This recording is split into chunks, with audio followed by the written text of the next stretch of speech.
Let's talk about how to know if your partner's truly trustworthy. Not just, when I'm around them, do I feel like I can trust them, but when it matters most, are they still being the person that they portray to you when you're not in the room? That's the $1,000,000 question, right? And I want to just break down a little formula for you to walk through to give yourself that reassurance or to prove to yourself that they're not actually trustworthy. You need to make some adjustments or move away from the situation or address the issue. So the first thing, which is an obvious, right? Someone's words must match their actions. That's a given.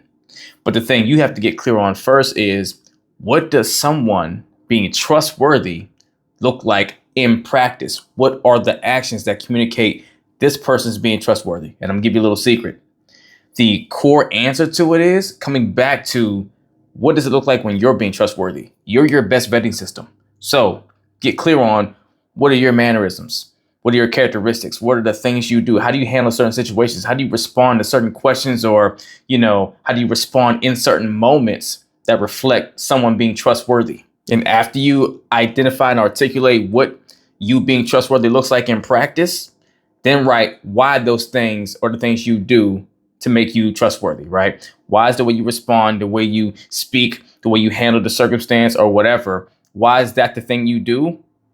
And why does that make you trustworthy, right? What's the substance behind it? What goes below the surface, right? Because you always want to give some substance and some back information as to why you do the things you do and why you believe they mean certain things to you. So if you believe you're a trustworthy person and you believe there's certain things you do that makes you trustworthy, then articulate why those things makes you trustworthy. Because now we have our framework of actions. Then I want you to blend, what are the kind of words and things you use that match those actions. That's your framework for what trustworthiness looks like in practice. Now comes the fun part. After you get your framework, ask yourself, does your partner mirror these similar actions and words consistently, right? Because if you can confirm that your partner operates in a similar way and they show the same kind of mannerisms, the same way of operating, and the same words they use in verbiage, right, consistently, then most likely they do it for the similar reasons you do.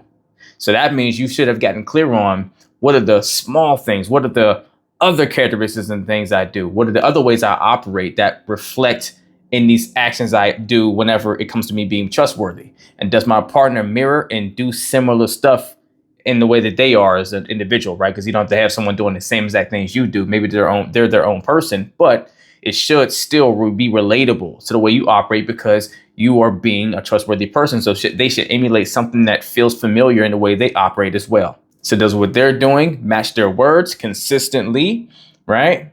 And then comes the next piece of it. After I get clear on their showing the same framework, now let's get down into why they would be doing these things, why it matters for them to actually do these trustworthy things like you do, right?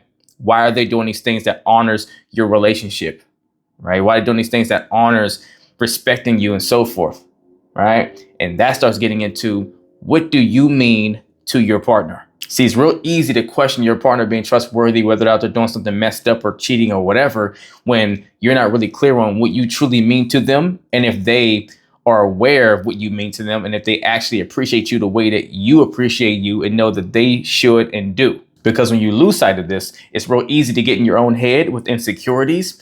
And in moments where your partner's actually not doing anything wrong, or they're not, being untrustworthy, and you start overthinking and assuming things, maybe because of the past and other things have happened in your previous relationships to where this looks like that's what's going on, but that's not really what's happening. But now you jump the gun. So first thing is, are they mirroring what I mirror whenever I'm being trustworthy? And then what do I mean to them to where it gives me some backing and significance and substance as to why they would want to make sure they're being trustworthy, because they don't want to ruin things and losing me.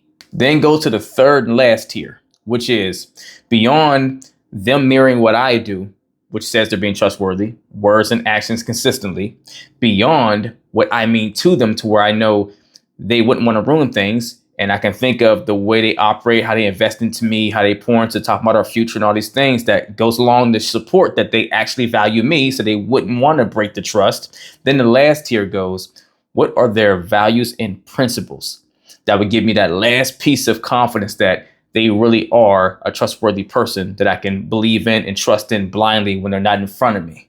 Why is this third tier so important? Because how we self-identify is everything. I don't care how much someone means to you, they will never mean more to you than your identity to yourself. You always mean more to yourself than anyone else. This is the very reason why other people can do things. And when you're not coming from a healthy space of self-love, you can make determinations on your own value based off of what someone else does, what your ex does, them cheating, them lying, them doing whatever. And you say to yourself, it means you're not love worthy, right? Because what you believe about you matters more than anything else in this world as far as what someone else means to you. So this is important when it comes to trusting someone, because if you know their values and their principles, that means you know what makes them tick. Because someone doesn't want to violate their values and their principles, because those values and principles are the very thing that helps them feel like they are this good person, that they are the person they look in the mirror and want to see themselves as every day.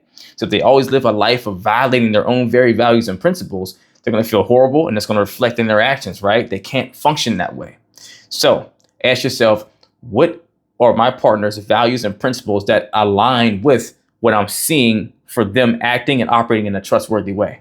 Make the connection, right? Because if you can make that connection, then now, when you look at the whole scope, you say, all right, they're saying the right stuff, they're doing the right stuff consistently. I mean this to them, and they invest into me in this way, so I know they wouldn't want to break the trust. And their principles and values are set up off of this foundation to where I know they wouldn't want to violate being who they are.